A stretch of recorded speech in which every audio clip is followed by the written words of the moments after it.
Hi friends, welcome to my YouTube channel, and today I have lined up another awesome tutorial for you.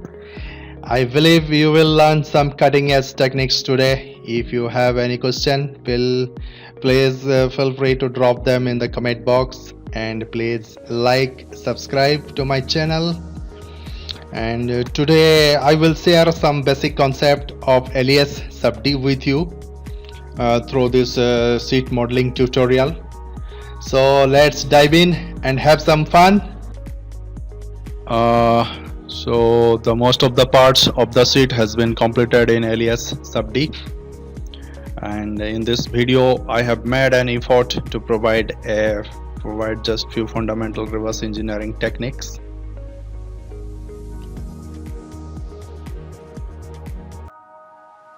And Subd modeling is a technique that allows you to create a smooth and organic shape by manipulating the control vertex, and it automatically generates a high resolution surface.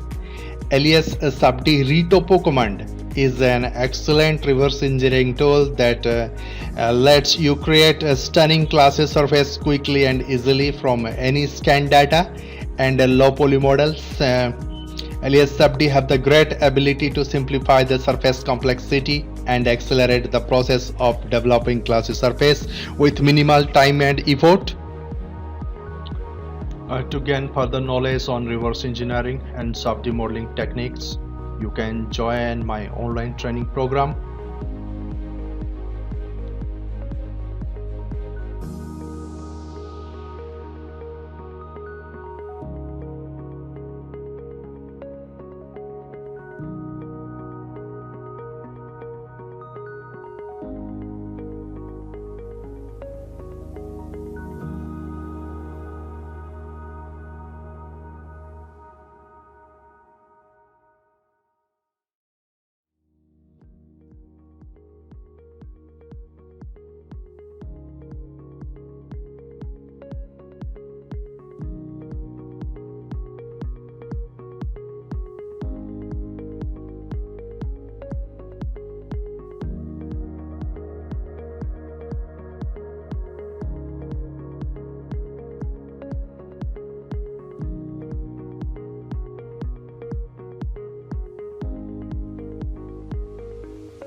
You can save any part within Alias as a direct get part file, and then it can be opened in Catia interface as a get part directly.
In my online training session, you can learn about the things that need to be corrected and many more. With my training program, you will gain the ability to create flawless, aesthetically pleasing surface that goes beyond the basics. And thanks for watching. Goodbye.